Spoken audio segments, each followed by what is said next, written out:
Sudah 11 bulan saya nggak punya kerjaan tetap. Nafkah yang saya berikan ke istri sangat minim sekali. Keluarga istri meminta saya untuk pisah. Akhir-akhir ini istri juga sudah tidak tahan. Istri saya bekerja. Sebenarnya kami masih saling menyayangi. Istri saya masih cinta sama saya. Ustadz, gimana saya menyikapi masalah ini? Apa saya ikuti maunya istri dan keluarga? Saat ini istri saya lagi didekati pria lain yang lebih mapan dan kaya. Salahkah saya kalau memukul pria tersebut? Karena pria itu telah mengambil kesempatan dalam kesempitan rumah tangga kami. Ustadz minta amalan atau wirid untuk melapangkan rezeki. Pertama sekali, saya menyarankan Anda saran dari laki-laki ke laki-laki. Prinsiplah dan jangan merendahkan diri di hadapan wanita. Maksudnya begini. Pada saat seorang wanita yang menjadi istri Anda membutuhkan Anda, tunjukkan kebutuhan kita 1000 kali daripada dia. Dia sayang, dia perhatikan, dia siap berkorban. Kita harus 1000 kali lebih hebat daripada itu. Laki-laki memang penaung. Tapi kapan dibalik? Kalau saya pribadi, kapan dia tidak butuhkan, menunjukkan kebutuhan, saya 1000 kali tidak butuh sama dia. Untuk apa Anda merendahkan diri di depan seorang wanita yang kalau memang dia tidak bisa menjadi seorang istri? Karena kapan wanita sudah menyombongkan diri di hadapan laki-laki, tidak akan ada wibawa sama sekali. Ini poin dulu dalam pembukaan. Dan selalu saya sarankan siapapun ikhwah yang minta saran saya dalam masalah rumah tangga, yang paling pertama ini saya ucapkan, saya bukan menyuruh Anda menjadi keras, bukan. Tapi saya mengajak Anda untuk punya prinsip dalam hidup. Wibawa, pemimpin rumah tangga. Dibutuhkan kita butuh, tidak dibutuhkan ya sudah. Masih banyak gantinya. Dia mau ganti laki-laki lain, silahkan, ahlan wa sahlan, silahkan. Allah akan gantikan penggantinya yang lebih baik. Dan itu harus bisa kita punya prinsip. Memang begitu. Kalau ini kita terapkan dalam kehidupan kita, kita akan sangat mudah hidup. Terkadang subhanallah ada pengorbanan berat. Berpisah dengan meninggal, berpisah karena masalah dosa yang dilakukan oleh pasangan kita. Jelas haram. Kalau ada seorang istri hanya karena masalah suaminya kekurangan ekonomi mau berhubungan sama laki-laki lain, wanita apa ini? Cinta itu pengorbanan, kasih sayang, bukan hanya pada saat mampu kemudian disayang, pada saat tidak mampu kemudian ditinggal. Subhanallah. Hati-hati, hukum Allah subhanahu wa ta'ala berlaku. Akhwat, yang jadi istri, ikhwah, yang jadi suami, harus tahu pasangan kita itu punya Tuhan sebagaimana kita punya Tuhan yang sama. Dan Allah itu maha adil.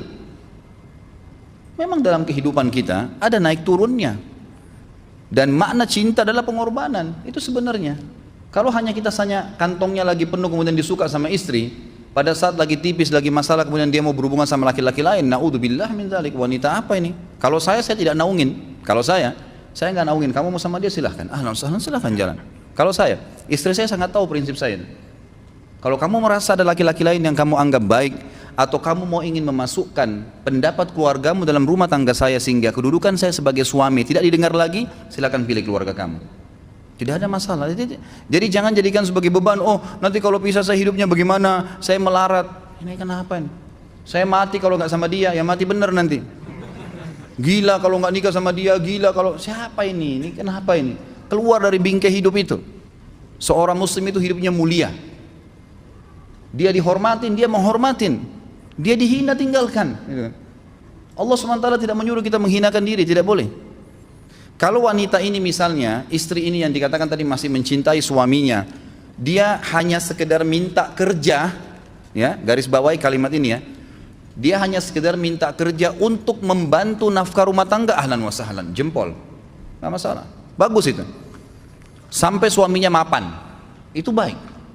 Tapi dalam kondisi masih status istri punya hubungan sama laki-laki lain, na'udzubillah min dzalik. Mana ghirah? Mana kecemburuan positif yang telah Allah pelihara dalam diri kita? Nggak boleh. Pada saat seorang sahabat pulang ke rumahnya mendapatkan istrinya selingkuh dengan laki-laki lain, tidak disebutkan apakah berhubungan biologis atau tidak, tapi yang jelas sahabat ini sampai kaget masuk ke rumahnya temukan ada laki-laki lain. Dia bingung mau lakukan apa. Dia pergi ke Nabi SAW lalu berkata, ya Rasulullah, saya pulang rumah istri saya lagi sama laki-laki lain. Maksudnya dia pandu saya harus buat apa nih? Apa yang terjadi? Subhanallah, Sa'ad radhiyallahu anhu sahabat Nabi mulia menghenuskan pedang mengatakan, ya Rasulullah, Kalau terjadi pada rumah tangga saya akan penggal dua-duanya. Dua-duanya saya penggal nih. Tapi di sini ulama bilang saat ingin menghukum kalau terjadi pada keluarganya dengan penggal ini, bukan maksudnya dia menghukum secara individu, maksudnya dia saya ingin terapkan hukumnya Allah, dirajam, dibunuh karena mereka sudah menikah dan berzina. Hukum Allah terapkan, kemuliaan agama harus ada. Harus begitu. Seorang istri yang mau tinggal di bawah naungan kita sementara kita sudah berkorban di bawah terik matahari, sudah bekerja, sudah memilih dia dari sekian banyak wanita, kemudian dia mau berkorban, hormatin dia, junjung dia, lindungin dia, rangkul dia, gitu kan? Bela dia, memang harus begitu. Tapi kalau masih dalam naungan, kemudian sedikit himpit masalah ekonomi lalu berhubungan sama laki-laki lain, naudzubillah, jangan dipertahankan. Berbahaya sekali, gitu kan? Jangan Anda menjadi laki-laki lemah gitu. Saya kemarin ditelepon oleh 2 orang sekaligus, subhanallah. Sahabat dekat telepon kepada saya, laki-laki.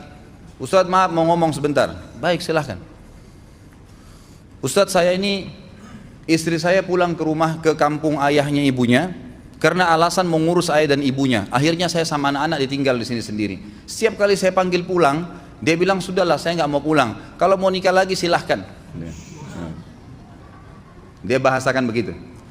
Bagaimana sarannya Ustadz? Saya bilang nikah lagi. Dengan tegas saya bilang nikah lagi. Kalau tidak terbuka pintu fitnah. Perempuan itu kenapa harus pilih orang tuanya? Tidak boleh secara syar'i. Nggak boleh. Sudah menerima akad nikahnya seorang laki-laki. Laki-laki itu yang dinomorsatukan di atas ayahnya. Nggak ada alasan. Kalau suami izinkan boleh urus orang tua. Kalau nggak diizinkan tidak boleh. Nggak boleh. Bagaimana dia tinggalkan suaminya sama anaknya? Kaget itu saya katakan begitu. Iya. Bahkan sekarang hukum poligami sudah wajib bagi Anda, nggak boleh. Wajib sekarang. Ini ragu mau melangkah seakan-akan poligami itu dosa. Padahal dia ditinggal oleh istrinya. Bagaimana bisa ini? Ada laki-laki seperti ini nggak punya prinsip. Harus melangkah. Dia sudah dapat jawaban saya dikasih. Ini Ustadz teman saya juga mau bicara. Masalahnya sama lagi. Ustadz istri saya tinggalkan saya Ustadz kayak mau menangis. Sebentar, jangan pakai nangis laki-laki. Apa ini cengeng? Ditinggal wanita nangis, subhanallah. Orang nangis itu ditinggal meninggal Rasulullah SAW, ketinggalan sholat subuh berjamaah, itu nangis. Nggak jadi jihad, nah itu nangis. Ditinggal perempuan nangis, la ilaha illallah. Allah ciptakan perempuan lebih banyak daripada laki-laki. Ini bukan menurunkan martabat perempuan ya. Artinya harus seorang pemimpin itu punya wibawa, nggak bisa. Kalau nggak akan dianggap remeh nanti. Istri itu dinaungin, dilindungin, dididik, diberikan haknya ia. Berikan berlipat-lipat penghormatan sebagaimana dia berikan satu penghormatan, nggak apa-apa. Tapi jangan sampai menginjak martabat seorang pemimpin, tidak boleh. Akhirnya saya sampai bilang sama dia, akhi, ambil keputusan. Kamu mau balik sama saya berumah tangga di sini atau kamu pilih rumah orang tua kamu? Oh saya pilih orang tua saya, baik saya ceraikan kamu sekarang. Assalamualaikum, tutup telepon, selesai. Jangan lama-lama. Cengeng sekali. Udah sujud sama Allah, saya masih berat cintanya Allah. Iya minta kepada Allah subhanahu wa ta'ala. Minta gampang dihilangkan dari hati. Sebagaimana dia datang dia bisa keluar. Gampang itu. Subhanallah ya. Jangan terlalu mencintai dunia berlebihan. Kalau saran saya, kalau istri anda ini tanya baik-baik. Kalau kamu bekerja hanya karena mau bantu nafkah rumah tangga sekarang, ahlan wa sahlan. Silahkan. Selama pekerjaan halal, antar dia ke tempat kerjanya. Muliakan dia, jaga, jemput pada saat pulang. Anda pembelahnya, begitu. Tapi kalau berhubungan sama laki-laki, ada subhanallah suami depannya dia istrinya telepon laki-laki lain dan dia menerima itu. Mana ini? Dalam agama haram. Wallah haram itu hukumnya. Nggak boleh. Itu namanya dayuth dalam agama. Nabi SAW mengatakan Allah melaknat dayuth. Kata sahabat, siapa itu dayuth ya Rasulullah? Laki-laki yang tidak punya cemburu terhadap pelanggaran agama yang terjadi pada istrinya. Gimana caranya? Nggak boleh dalam agama Islam. Gitu kan? Makanya biasakan hati kita terisi dengan cinta kepada Allah SWT dan bukan cinta kepada manusia. Mencintai istri karena Allah yang perintahkan, mencintai suami karena Allah yang perintahkan. Jadi semua karena Allah. Tidak ada kata-kata hilang, tidak ada rugi kalau kita meninggalkannya. Jadi ini hal mendasar yang saya tahu, Allahu alam. Jadi sampaikan seperti itu. Kalau wirid apa? Saran saya adalah memperbanyak istighfar kepada Allah SWT.